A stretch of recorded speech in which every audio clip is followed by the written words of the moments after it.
Assalamualaikum warahmatullahi wabarakatuh. Yang terhormat Bapak Asrori selaku dosen mata kuliah bimbingan dan penyuluhan, dan teman-temanku sekalian yang saya sayangi.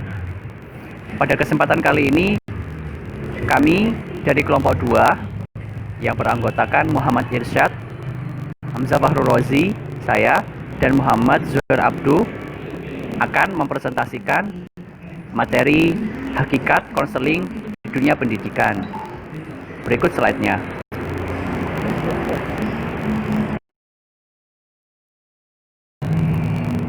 Pada dasarnya, bimbingan dan konseling merupakan terjemahan dari bahasa Inggris, yaitu Guidance and Counseling, yang diambil dari sistem pendidikan yang berlaku di Amerika Serikat sebagai negara tempat lahirnya istilah ini. Pada tahun 1960, konsep Guidance and Counseling dibawa ke Indonesia dan mulai direncanakan untuk diterapkan sebagai salah satu dari bagian pendidikan.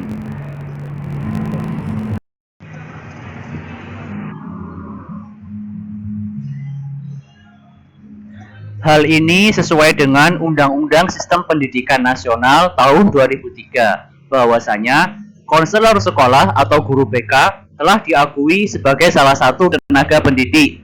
Seperti yang tersurat di dalam pasal 1, pendidik adalah tenaga kependidikan yang berkualifikasi sebagai guru, dosen, konselor, pamong belajar, widya iswara, tutor, instruktur, fasilitator, dan sebutan lain yang sesuai dengan kekhususannya, serta berpartisipasi dalam menyelenggarakan pendidikan.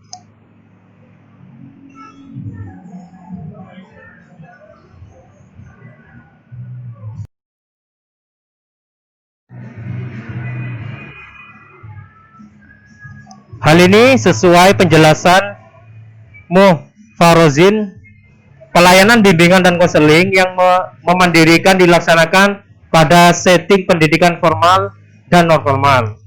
Namun, tidak ditutup kemungkinan dapat juga diterapkan pada jalur pendidikan informal. Pendapat ini dikenal dengan moto yang telah dicetuskan oleh Prayitno, yaitu konseling di sekolah, mantap di luar sekolah, sigap di mana-mana siap.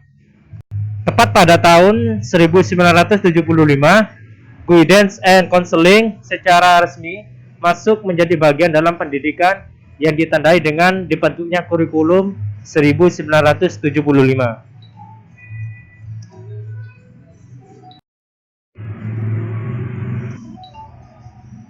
Selanjutnya, bimbingan dan konseling adalah upaya pemberian bantuan kepada peserta didik dengan menciptakan lingkungan perkembangan yang kondusif. Dilakukan secara sistematis dan berkesinambungan, supaya peserta didik dapat memahami dirinya sehingga sanggup mengarahkan diri dan dapat bertindak secara wajar sesuai dengan tuntunan tugas-tugas perkembangan.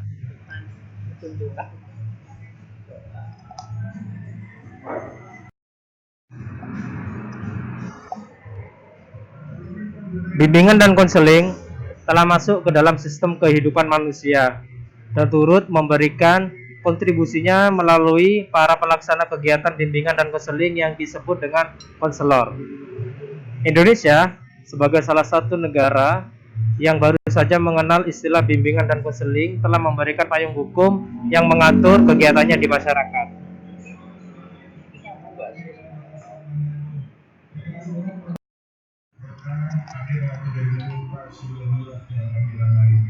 Proses pendidikan yang efektif dan efisien adalah proses yang dilakukan oleh beberapa orang guru yang memiliki latar belakang pendidikan dan keahlian yang berbeda-beda. Dalam hal ini termasuk salah satunya guru BK dan konselor. Secara lebih tegas, ditambahkan oleh Sofyan S. Wills bahwa kegiatan bimbingan dan konseling adalah salah satu alat yang sangat penting dalam mencapai suatu pendidikan. Lebih lanjut dipertegas oleh Ahmad Sudrajat, mutu pendidikan di sekolah akan dapat diwujudkan bila mana dilaksanakan oleh guru mata pelajaran, guru praktek, dan guru BK atau konselor yang kompeten dan profesional yang mampu mengelola proses pendidikan secara profesional. profesional.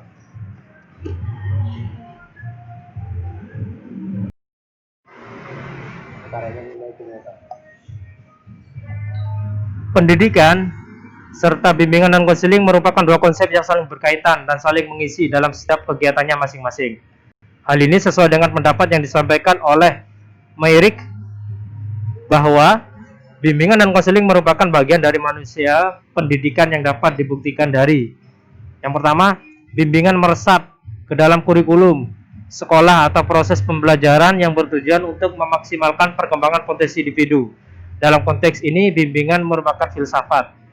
Yang kedua, bimbingan menembus konstelasi layanan yang terarah kepada pengembangan pribadi, karir, dan penyesuaian sekolah yang secara umum dilaksanakan oleh pendidik profesional seperti konselor dan atau dalam hal tertentu melibatkan guru dan personil lainnya.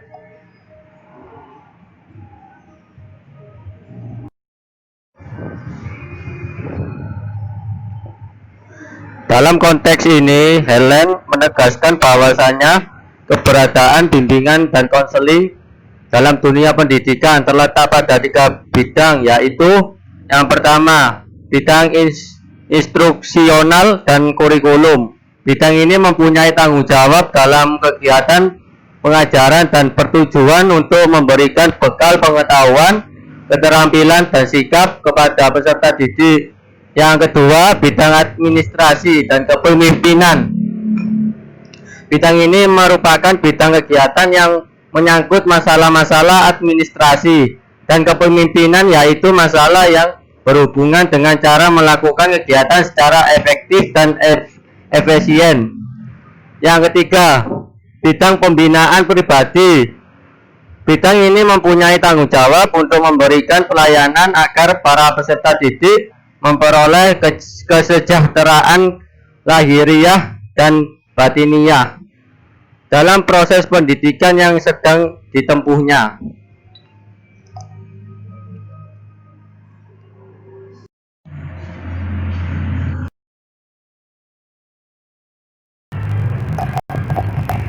Jenis-jenis layanan dalam bimbingan dan konseling. Yang pertama, layanan orientasi. Yang kedua, layanan informasi. Yang ketiga, layanan pembelajaran.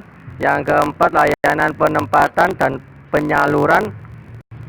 Yang kelima, layanan konseling dan perorangan. Yang keenam, layanan bimbingan kelompok. Yang ketujuh, layanan konseling kelompok.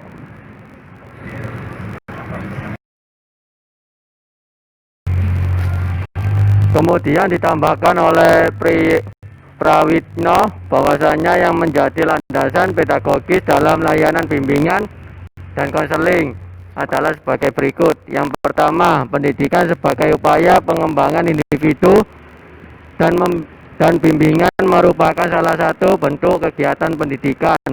Yang kedua, pendidikan sebagai inti proses bimbingan dan konseling. Yang terakhir, pendidikan lebih lanjut sebagai inti tujuan layanan bimbingan dan konseling. Sekian dan terima kasih presentasi dari kami. Wassalamualaikum warahmatullahi wabarakatuh.